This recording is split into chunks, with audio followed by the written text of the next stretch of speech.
हाँ जी बच्चों, कैसे हैं आप सब लोग? ठीक ठाक हो? बेटे याद है हम लोगों ने एक्सटर्नल एनवायरनमेंट का एनालिसिस स्टार्ट किया हुआ है, जिसके अंदर मैंने चौथा टॉपिक चल रहा है मेरा, जिसके अंदर मैं आपको ये बता रहा था कि मैं नया बिजनेस सेटअप करने से पहले क्या क्या देखना चाहिए। तो हमने स्टार्ट किया हुआ था नया बिजनेस चलने से पहले क्या क्या देखना चाहिए। उसके अंदर मैंने जो स्टार्ट किया था, सबसे पहले मैंने आपको बताया था आपको एक्सपीरियंस कर्व देखना चाहिए। उसके बाद इंडस्ट्री एनालिसिस करना चाहिए। इंडस्ट्री एनालिसिस करने के बाद मैं आ गया था कंपटीशन पे, जिसमें पोर्टर साहब आए थे और एक सेकंड बच्चों, हाँ, पोर्टर साहब आए थे और पोर्टर साहब ने 5 फोर्स बताई थी। मैंने थोड़ी जगह छुड़वा दी थी कि आप 5 फोर्स को चेक करें। न्यू एंट्रेंट, नए व्यक्ति कितने आ सकते हैं। उसके बाद सप्लायर की बार्गेनिंग पावर, उसके बाद बायर की बार्गेनिंग पावर, सब्स्टिट्यूट प्रोडक्ट और नेचर ऑफ रिवाइवल्स। हमारा सप्लायर की बार्गेनिंग पावर और बायर की बार्गेनिंग पावर खत्म हो चुका था। आज हम पहले करते हैं नेचर ऑफ रिवाइवल्स, फिर करेंगे सब्स्टिट्यूट और फिर करेंगे न्यू एंट्रेंट। आ जाओ, नेचर ऑफ रिवाइवल्स में मैं क्या क्या बातें आपसे करना चाहता हूं, समझे। नया बिजनेस सेटअप, जो रिवाइवल्स है वो कैसे, उनका नेचर कैसे इफेक्ट करता है रिवाइलरीज का एक इंडस्ट्री को, एक इंडस्ट्री में कंपटीशन को। और मैंने बताया था इनके यहां पे कंपटीशन का मतलब प्रॉफिट है। अगर आपके प्रॉफिट पे इफेक्ट डालते तो ये आपके कॉम्पिटिटर है, कॉम्पिटिटिव पोजीशन को इफेक्ट करते हैं। तो मेरा टॉपिक शुरू हो रहा है नेचर ऑफ रिवाइलरी। मैं आपको समझाता हूं, मैं इसमें क्या क्या बातें लिखवाऊंगा और क्या क्या है ये। मेरी बात समझो आप पहले आराम से। एक इंडस्ट्री के अंदर ना, मान लो ये एक इंडस्ट्री है, इसके अंदर बड़े सारे बिजनेस का होना जरूरी है, होते ही हैं। इनको बोलते हैं रिवाइलरी। एक इंडस्ट्री के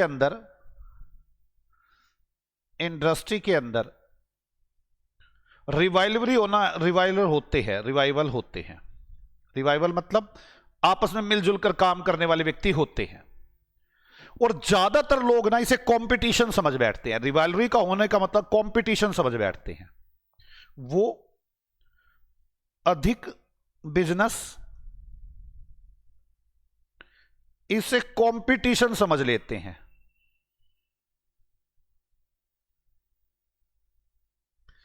और जब वो इसे कंपटीशन समझ लेते हैं, कंपटीशन का मतलब होता है गला काट, और रिवाइवरी का मतलब होता है हां हम हैं पर मिलजुल के काम करते हैं।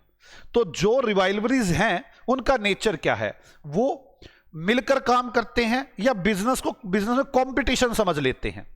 अगर वो कंपटीशन समझ लेते हैं तब बड़ी दिक्कत आती है। अगर वो कंपटीशन समझ लेते हैं, वो प्राइस जो चार्ज करते हैं उस पर इफेक्ट आता है, उस पर इफेक्ट होता है। क्योंकि फिर वो कहते हैं जी कम प्राइस करो, माल सस्ता बेचो, प्रॉफिटेबिलिटी कम, और हमारे और ये कॉम्पिटिटिव फोर्स बन जाएगी। आप चेक करें, जिस इंडस्ट्री में आप जाना चाहते हैं, आप पेन बनाने के बिजनेस में जाना चाहते हैं, उस इंडस्ट्री को देखो जो उसमें रिवाइवल्स है, वो रिवाइवल्स बन के काम करते हैं या कंपटीशन समझ के काम करते हैं। अगर वो कंपटीशन समझ के काम करेंगे तो जो प्राइस चार्ज कर रहे हैं उस पर इफेक्ट होगा, एडवर्टाइजमेंट बहुत ज्यादा होगी, वो कॉस्ट पे प्रेशर आएगा,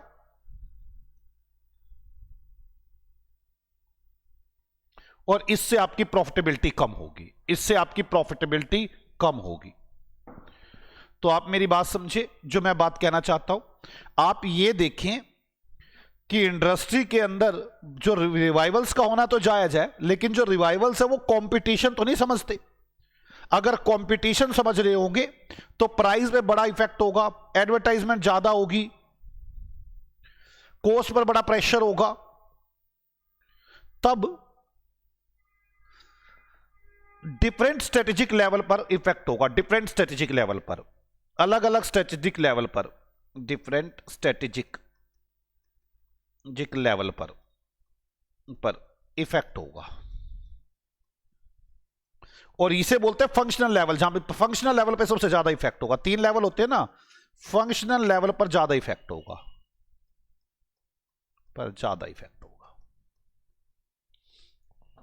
पहली बात तो आपको यह बात समझ में आनी चाहिए, मैं यही बात लिखवाऊंगा और यही बात आपको समझाई है मैंने। मैं आपको लिखवाऊंगा कि रिवाइवलरी का जो नेचर होता है इंडस्ट्री के अंदर, मैं पहली बात तो ये लिखूंगा, इंडस्ट्री के अंदर रिवाइवल्स होते हैं। अब रिवाइवल्स जो होते हैं वो एज ए कॉम्पिटिशन वर्क करते हैं या रिवाइवलरी वर्क करते हैं। अगर वो एज ए कॉम्पिटिशन वर्क कर रहे होंगे तो जो बड़े सारे स्ट्रेटेजिक लेवल है, हर स्ट्रेटेजिक लेवल पर डिसीजन पर इफेक्ट आता है, लेकिन फंक्शनल लेवल पर सबसे ज्यादा इफेक्ट आता है। प्राइस चेंज हो, प्राइस पर इफेक्ट आता है, एडवर्टाइजमेंट बड़ी ज्यादा हो रही होती है और कॉस्ट पर बड़ा ज्यादा प्रेशर आ रहा होता है। यह रिवाइवलरी की बात है। मैं आपसे बता रहा हूं, मेरी बात समझे। एक वर्ड होता है रिवाइवलरी की इंटेंसिटी, मतलब तीव्रता। मतलब जो रिवाइवलरी है उनके अंदर कंपटीशन की क्या तीव्रता है, क्या इंटेंसिटी है, मतलब तेजी कितनी है उनके अंदर, रिवाइवलरी की इंटेंसिटी। अगर इंडस्ट्री के अंदर ये जो रिवाइवलरी की इंटेंसिटी है वो प्रॉफिटेबिलिटी को भी फर्क करेगी और मार्केट अट्रैक्टिवनेस को भी।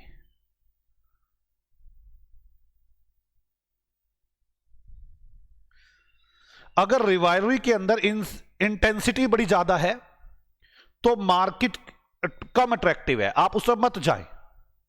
अगर रिवाइवलरी बड़ी ही तेजी से कंपटीशन में उतरते हैं, रिवाइवलरी की इंटेंसिटी अगर उनमें बड़ी ज्यादा तो मार्केट अनअट्रैक्टिव है।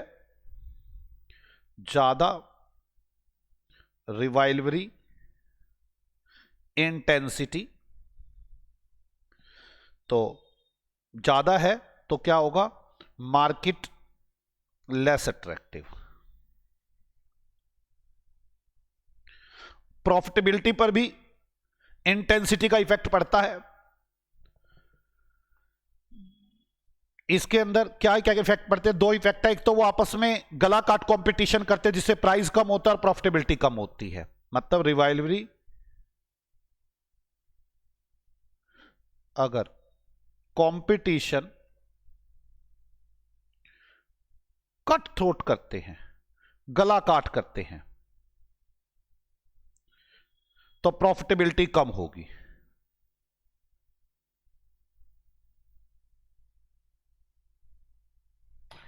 मैं आपको बता रहा हूं रिवाइवलरी की इंटेंसिटी से क्या फर्क पड़ता है। तो मार्केट अगर ज्यादा है तो मार्केट की अट्रैक्टिवनेस कम होगी, हमें उस मार्केट में नहीं जाना चाहिए, उस बिजनेस में नहीं जाना चाहिए। दूसरी बात, प्रॉफिटेबिलिटी को देखो। अगर रिवाइवलरी कंपटीशन जो करते हैं वो कट थ्रोट करते हैं, गला काट करते हैं, गला काट, तो प्रॉफिटेबिलिटी उस इंडस्ट्री की कम होगी। जो इंटेंसिटी है, रिवाइवलरी की इंटेंसिटी है, रिवाइवलरी इंटेंसिटी, ये इफेक्ट करती है किस किस चीज को इफेक्ट, जो मैंने ऊपर बातें बताई थी। कॉस्ट ऑफ सप्लायर्स, जो हम माल बेच रहे हैं हमारी कॉस्ट को, डिस्ट्रीब्यूशन सिस्टम को, इससे अट्रैक्टिंग कस्टमर, कस्टमर को अट्रैक्ट करने में, इन सब से भी हमारी प्रॉफिटेबिलिटी डाउन होती है। तो मैं पहले तो आपको यही 2 बातें लिखवाऊंगा।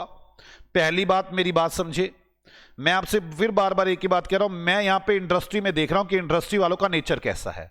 तो मैं पहली बात तो ये लिखाऊंगा, इंडस्ट्री के अंदर रिवाइवलरी होना, रिवाइवल्स होते हैं।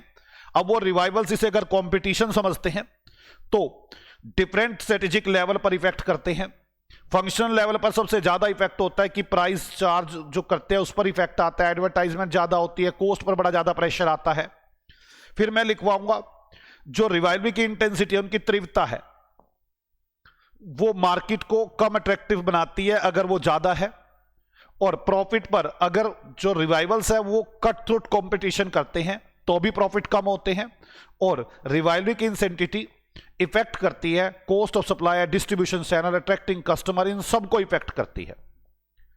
अब हमें ये 2 बातों के साथ साथ फिर इसके अंदर यह करना है कि कैसे इसको रोका जा सकता है कि वो कंपटीशन ना समझें या कंपटीशन ज्यादा वो नहीं रुकेंगे, क्या क्या बातें हैं, आपको क्या क्या बातें देखनी चाहिए कि जो रिवाइवल्स है वो कंपटीशन ना समझें, वो आराम से मिलजुल कर काम करें। मेरी बात समझ में आ रही है? तो हमें क्या क्या चीजें देखनी चाहिए इंडस्ट्री के अंदर? तो सबसे पहले हमें देखना चाहिए इंडस्ट्री की लीडरशिप।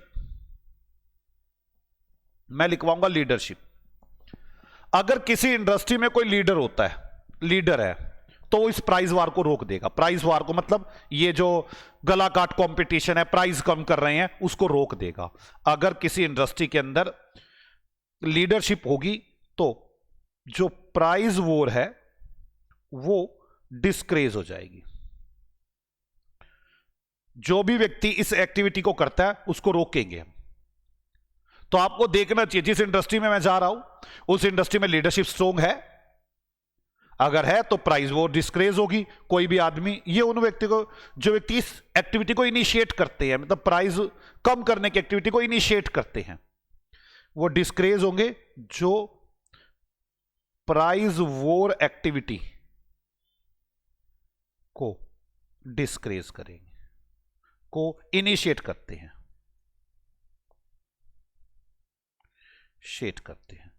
जो ऐसी एक्टिविटीज करते हैं सबसे पहले उनको रोक दिया जाएगा। फिर जो लीडर होगा वो बड़ा स्ट्रोंग होगा, उसके पास फाइनेंशियल रिसोर्सेज बड़े ज्यादा होंगे। अगर कोई भी स्मॉल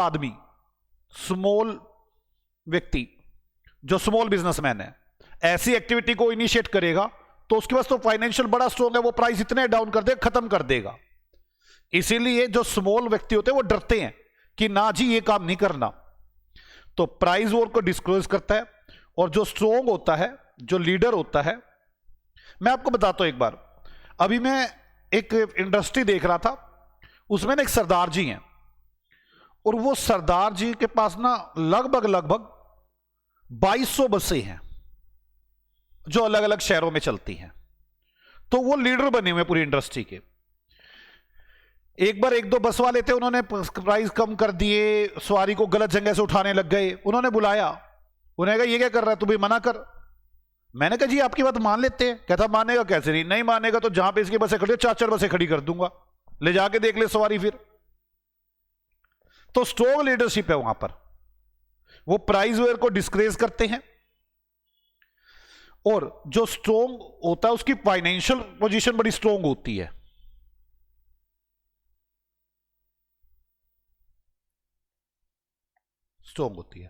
अगर फाइनेंशियल पोजीशन स्ट्रॉन्ग है तो वो स्मॉल जो बिजनेस होंगे जो प्राइस वार करते हैं, अगर करते हैं तो उनको खत्म कर देंगे। और जो स्मॉल बिजनेस है वो ये जानते हैं,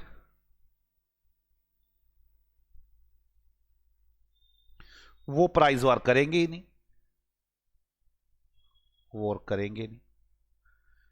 और प्रॉफिटेबिलिटी बनी रहेगी।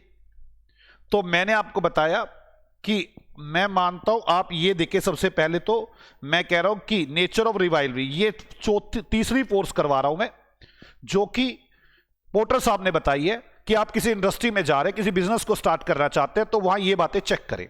सबसे पहले रिवाइवरी तो होना जरूरी है, पोर्टर साहब कहते हैं, लेकिन वो कंपटीशन समझ लेंगे तो ये हो जाएगा कि डिफरेंट लेवल पर आपके डिसीजन पर इफेक्ट पड़ेगा। फंक्शनल लेवल पर सबसे ज्यादा इफेक्ट पड़ेगा, प्राइस कम होंगे और एडवर्टाइजमेंट बढ़ेगी, कॉस्ट पर प्रेशर आएगा। वो कहते हैं रिवाइवरी की इंटेंसिटी प्रॉफिटेबिलिटी और मार्केट अट्रैक्टिवनेस को इफेक्ट करती है। हाँ, प्रॉफिटेबिलिटी में तो वो गला काट करते हैं तो प्रॉफिट कम होते हैं, और रिवाइवरी की इंटेंसिटी मतलब उनमें कंपटीशन करने की ताकत ज्यादा, तीव्रता, इससे रिवाइवरी की इंटेंसिटी इफेक्ट करती है सप्लायर की कॉस्ट को, डिस्ट्रीब्यूशन सिस्टम को, उसके अट्रैक्टिंग कस्टमर को, इससे भी प्रॉफिट डाउन होते हैं। तो उन्होंने कहा आप फिर भी ये बातें चेक कर लिया करें एक इंडस्ट्री के अंदर। पहली बात तो स्ट्रॉन्ग लीडरशिप, अगर इंडस्ट्री के अंदर लीडरशिप है तो वो प्राइस वार को डिस्करेज करेगी, जिससे जो व्यक्ति ऐसी एक्टिविटी को इनिशिएट करते हैं वो एक्टिविटी को इनिशिएट नहीं करेंगे, और जो उसकी जो लीडर होता है उसकी फाइनेंशियल पोजीशन बड़ी स्ट्रांग होती है, वो स्मॉल बिजनेस को प्राइस वार अगर वो करे तो उन्हें खत्म कर देगा। स्मॉल बिजनेसमैन ये जानते हैं, इसलिए वो प्राइस वार करते ही नहीं। दूसरी बात चेक करें नंबर ऑफ कॉम्पिटिटर्स।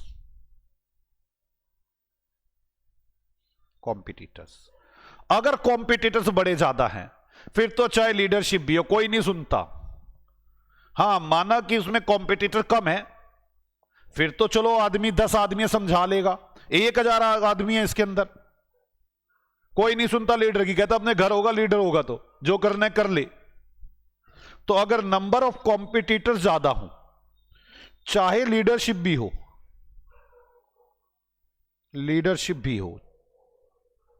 चाहे लीडरशिप भी चल रही हो, अगर नंबर ऑफ रिवाइवल ज्यादा है, अगर नंबर ऑफ रिवाइवल ज्यादा है,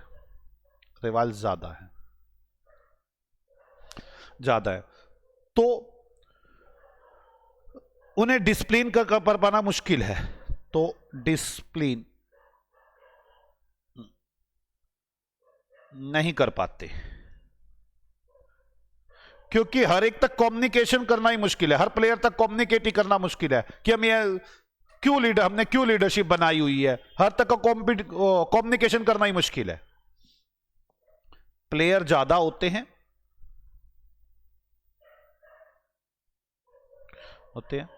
और सबकी एक्सपेक्टेशन तक कम्युनिकेट करना डिफिकल्ट होता है। एक्सपेक्टेशंस को कम्युनिकेट करना डिफिकल्ट होता है, फिर तो प्राइस वार होगी ही होगी। आप इस इंडस्ट्री में जरा जाएं तो ध्यान से जाएं। तो मैं आपको बता रहा हूं, आप एक नया बिजनेस चूज करने जा रहे हैं, नए बिजनेस में जाने से पहले आपको क्या क्या देखना है? Leadership, number of competitors. अगर नंबर ऑफ कॉम्पिटिटर्स देखेंगे तो चाहे लीडरशिप हो भी, अगर रिवाइवल ज्यादा है तो डिसिप्लिन नहीं हो पाएगा। प्लेयर्स को अपनी एक्सपेक्टेशन कम्युनिकेट ही नहीं कर पाएंगे, वो डिफिकल्ट हो जाएगा। तो दो बातें हो गई। आप लोगों को मैं आज समझा रहा हूं कि नेचर ऑफ रिवाइवलरी, मैंने आपसे पहले 2 पॉइंट बेसिक में, पहले ये 2 पॉइंट लूंगा, ये तो बेसिक डिस्कशन होती है कि जी रिवाइवलरी तो होंगे ही होंगे। कंपटीशन अगर समझ लिया तो डिफरेंट लेवल के डिसीजन पर फर्क पड़ेगा, फंक्शन लेवल पर फर्क पड़ेगा, प्राइस ये सब इन पर फर्क पड़ेगा। उनकी जो इंटेंसिटी है वो मार्केट प्रॉफिटेबिलिटी पर फर्क डालेगी। तो हमें देख लेना चाहिए लीडरशिप है या नहीं है, नंबर ऑफ कॉम्पिटिटर्स कितने हैं, तो हमें ये सब देखना चाहिए। फिक्स कॉस्ट, अगली बात, ये सबसे बड़ा मैटर है। अगर जिस इंडस्ट्री में हम जा रहे हैं उसमें फिक्स कॉस्ट बड़ी ज्यादा है, भाई साहब फिर नहीं आप रोक सकते। फिर तो फिक्स कॉस्ट तो सेम रहती है। फिर तो जितने भी बिजनेसमैन है वो ये सोचते हैं भाई अपनी फिक्स कॉस्ट को पूरा कर, ज्यादा से ज्यादा प्रोडक्शन कर, चाहे सस्ता ही क्यों ना बेचना पड़ जाए, प्राइस तो कम होंगे और प्रॉफिटेबिलिटी कम होगी। अगर आप ऐसी इंडस्ट्री में हैं जिसकी फिक्स कॉस्ट बड़ी ज्यादा है तो वहां पर कॉम्पिटिटर्स या रिवाइवल्स अपनी फिक्स कॉस्ट को पूरा करने के लिए ज्यादा से ज्यादा प्रोडक्शन करते हैं, चाहे डिमांड को ध्यान नहीं रखते। इससे प्राइस कम होते हैं, प्रॉफिटेबिलिटी कम होती है। मैं यही बातें इसमें लिखूंगा, मैं आपकी लिखवाने वाली बातें भी साथ साथ बताता जा रहा हूं, शायद टाइम बचे इससे। आप मेरी मजबूरी समझ रहे होंगे। रिवाइवल्स की फिक्स कॉस्ट ज्यादा हो तो वो मोटिवेट होते हैं किस बात के लिए? वो कहते हैं कैपेसिटी यूटिलाइज करो, चाहे इसके लिए प्राइस कट क्यों ना करना पड़ जाए, चाहे प्राइस कट क्यों ना करना पड़े, चाहे प्राइस कट ही क्यों ना करना पड़े, और प्रॉफिटेबिलिटी डाउन करो। प्रॉफिटेबिलिटी डाउन आ जाती है।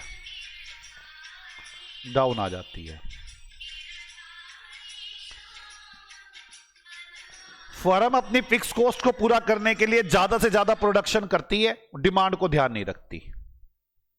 फर्म अपनी फिक्स कॉस्ट को पूरा करने के लिए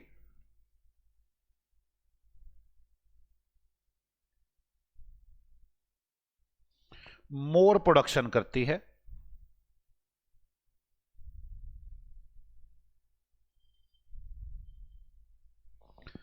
और उसको ध्यान नहीं रखती, डिमांड ध्यान नहीं रखती।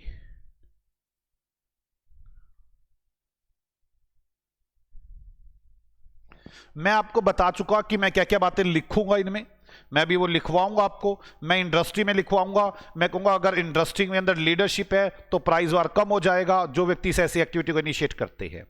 उसके बाद वो डिस्क्रेज होंगे। स्ट्रॉन्ग जो होता है उसकी फाइनेंशियल पोजीशन बड़ी स्ट्रॉन्ग होती है।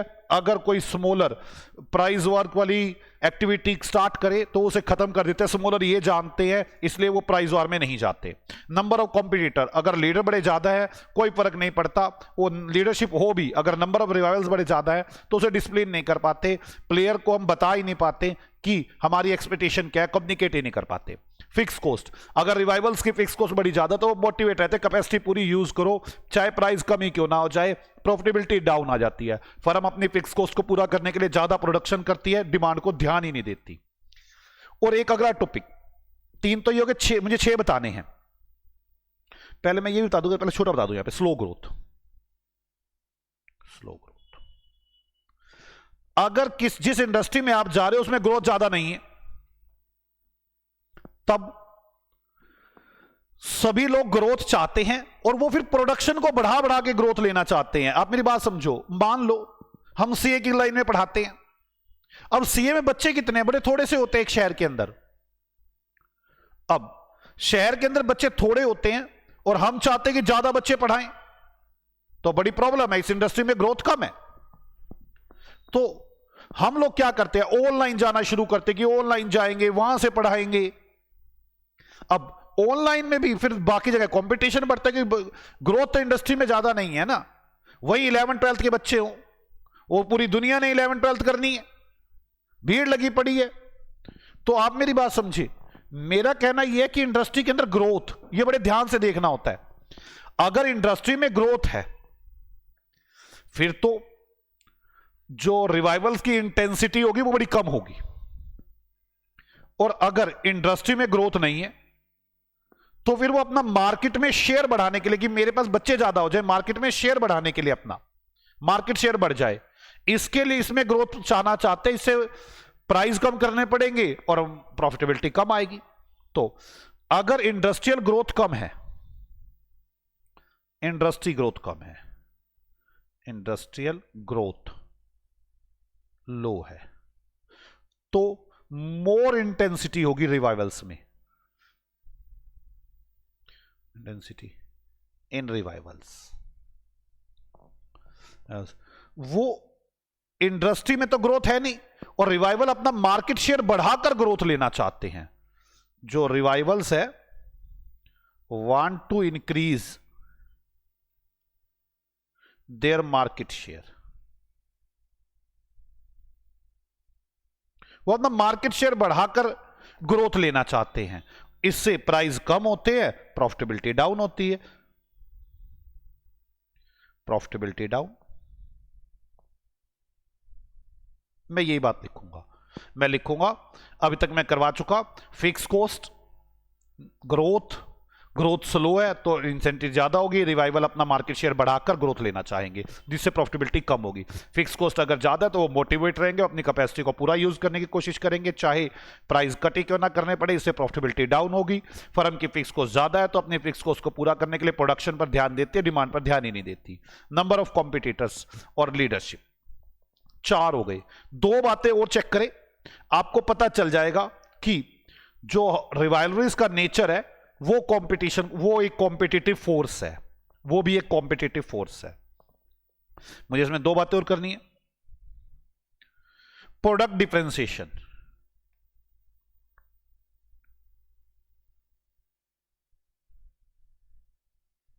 ध्यान से सुनना प्रोडक्ट डिफरेंशिएशन को।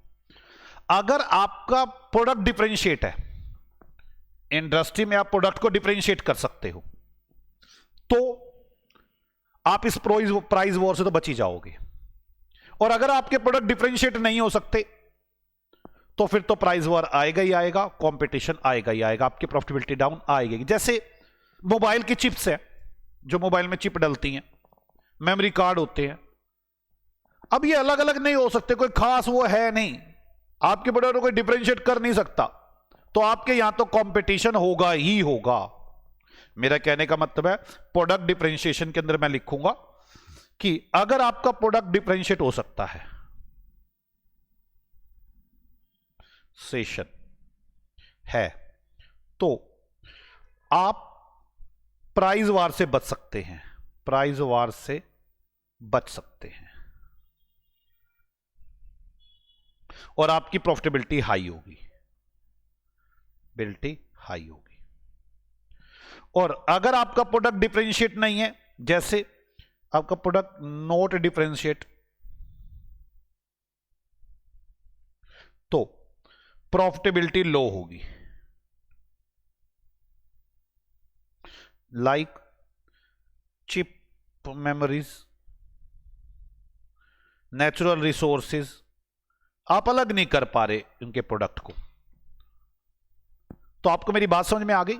तो मैं क्या क्या बातें करने वाला हूं, बस एक ही चीज रह गई, एग्जिट बैरियर। ये भी बड़ा अच्छा पॉइंट है, एग्जिट बैरियर। एग्जिट बैरियर, पहले आप मेरी बात समझ ले, एग्जिट बैरियर होता क्या है। अगर किसी इंडस्ट्री में एग्जिट बड़े आराम से मिल जाता है तो उस कंपनी के रिवाइवल्स, कॉम्पिटिटर्स कम रहेंगे। भाई एग्जिट बड़े आराम से मिल जाता है, आपके पास मशीनें हैं, मशीनें बेचो और जाओ, आपकी मशीनें खरीदने वाले लोग बैठे हैं। तो अगर एग्जिट बैरियर इजी होगा तो रिवाइवल्स कम होंगे और कंपटीशन कम होगा।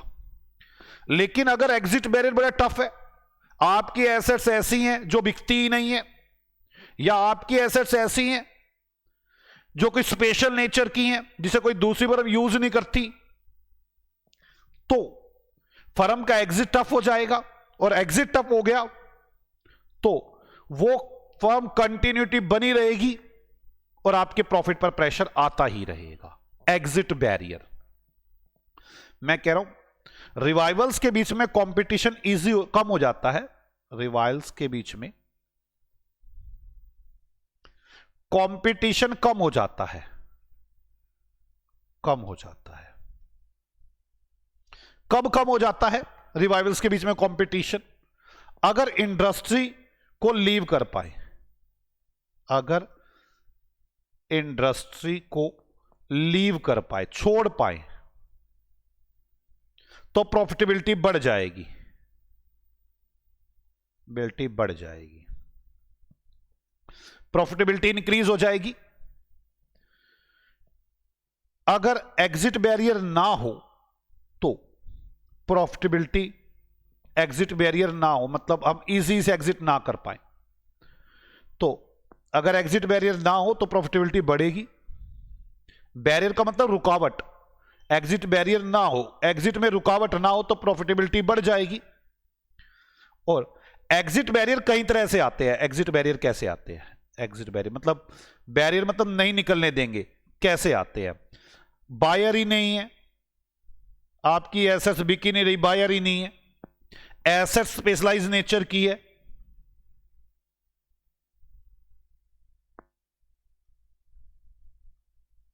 एसेट्स का स्पेशलाइज नेचर है, दूसरी फर्म के लिए इसकी कोई वैल्यू नहीं है एसेट्स की, other firm have no value, nil value. वो कहती है हमारे लिए बड़ी कम वैल्यू के एसेट्स है, हमारी तो काम की नहीं है। इस कारण फर्म एग्जिट होने से रुकती है। फर्म्स एग्जिट होने से डिस्क्रेज होती हैं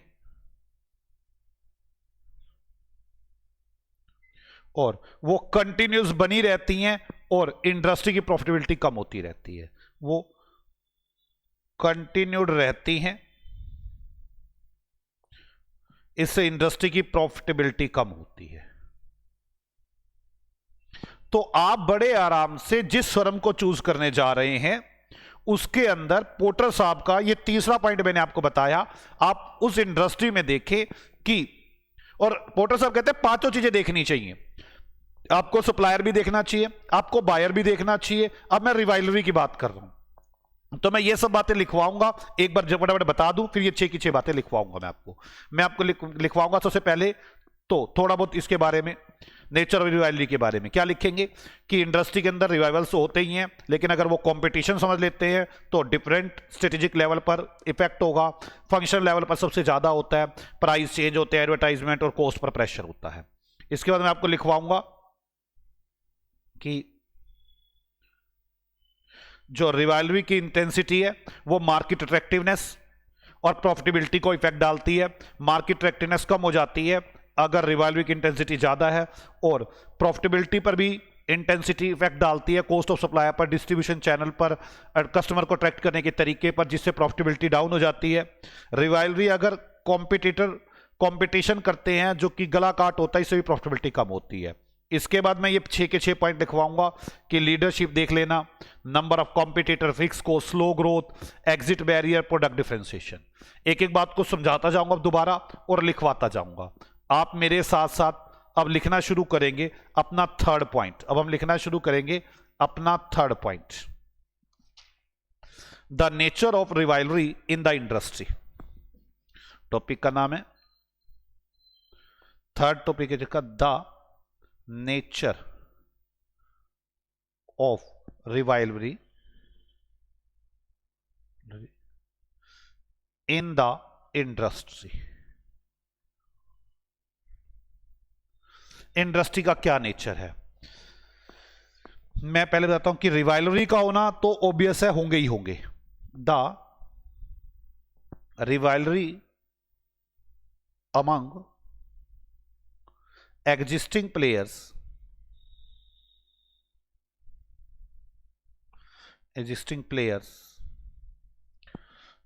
is quite obvious।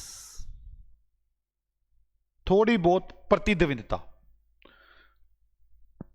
the rivalry among the existing player is quite obvious, right? obvious।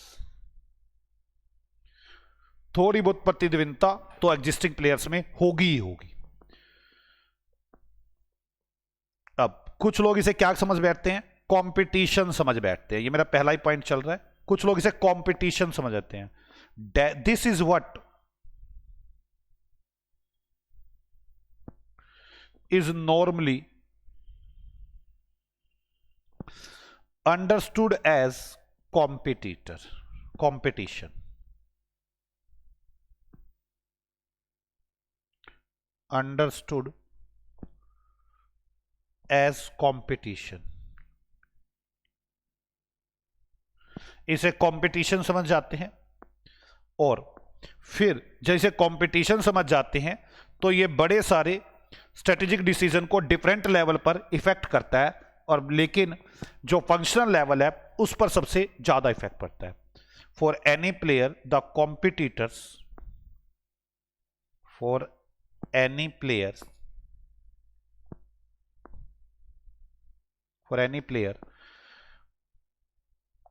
the competition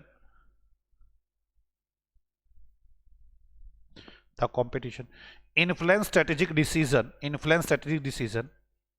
at different strategic level। the competition influence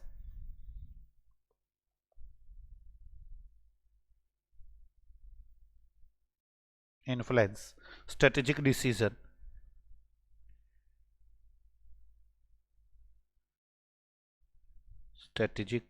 decision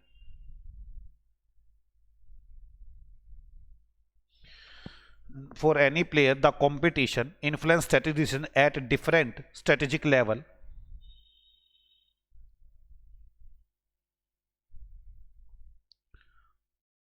लेकिन इसका इंपैक्ट सबसे ज्यादा फंक्शनल लेवल पर पड़ता है।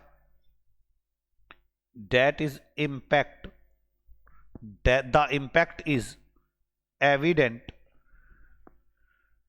More at functional level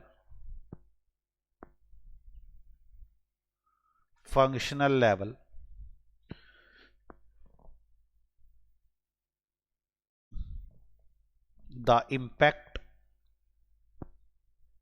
is evident more at functional level in the price being charge. किस किस पर पड़ता है फंक्शन लेवल में? प्राइस पर, एडवर्टाइजमेंट पर, price being charged, advertising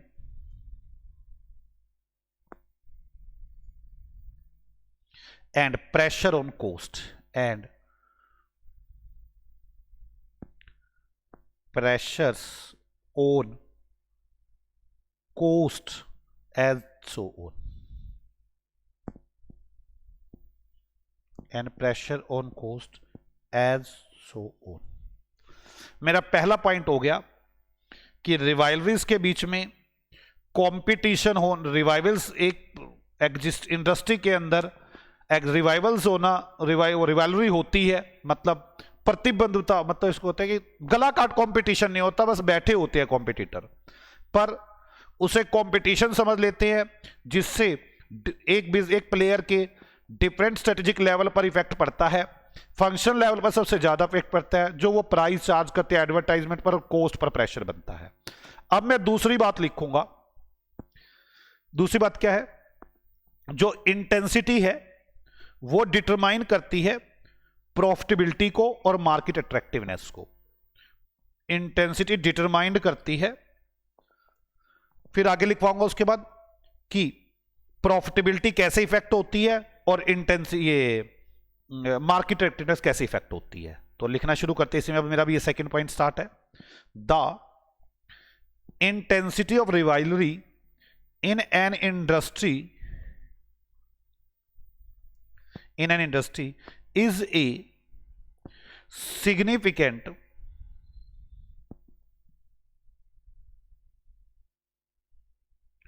determination of लिखे the intensity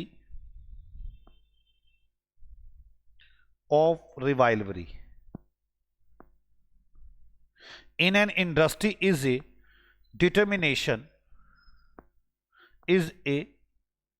significant determination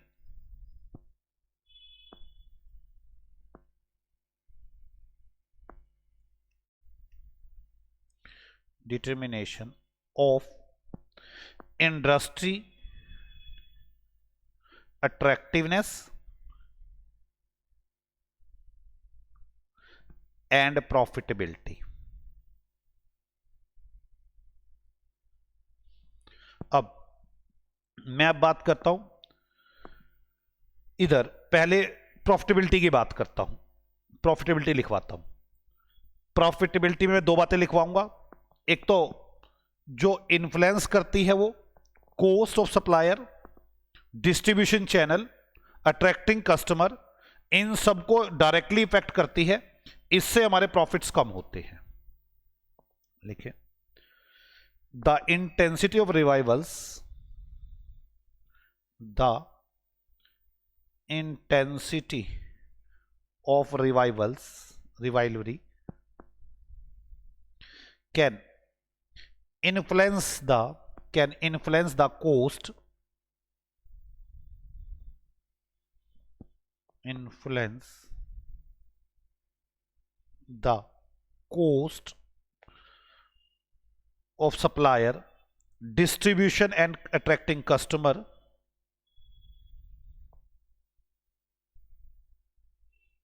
and attracting customers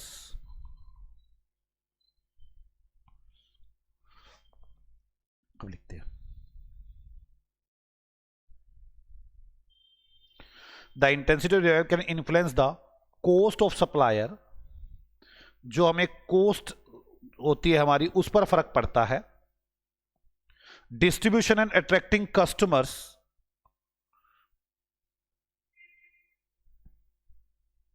दस इसीलिए डायरेक्टली अफेक्ट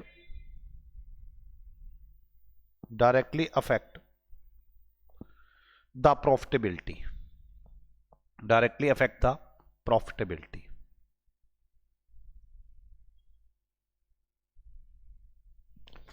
अगली बात,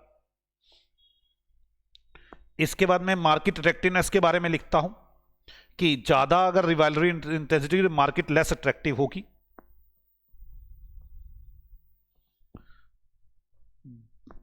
मोर intensity, more intensive the rivalry,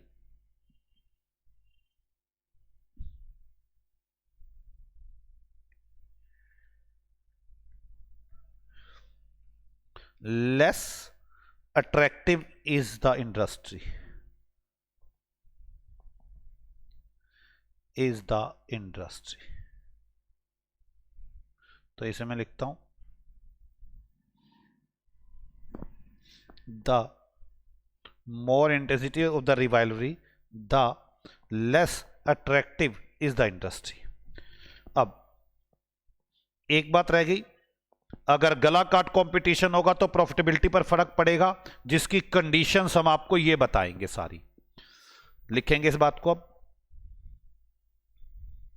रिवाइवलरी among competitors,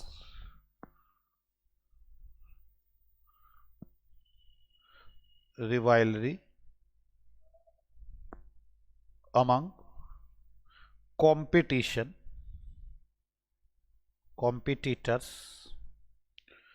tend to be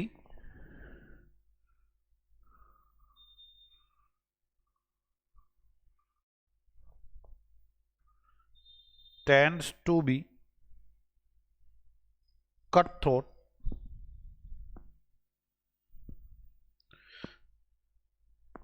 and industry's profitability is low, and industry profitability low,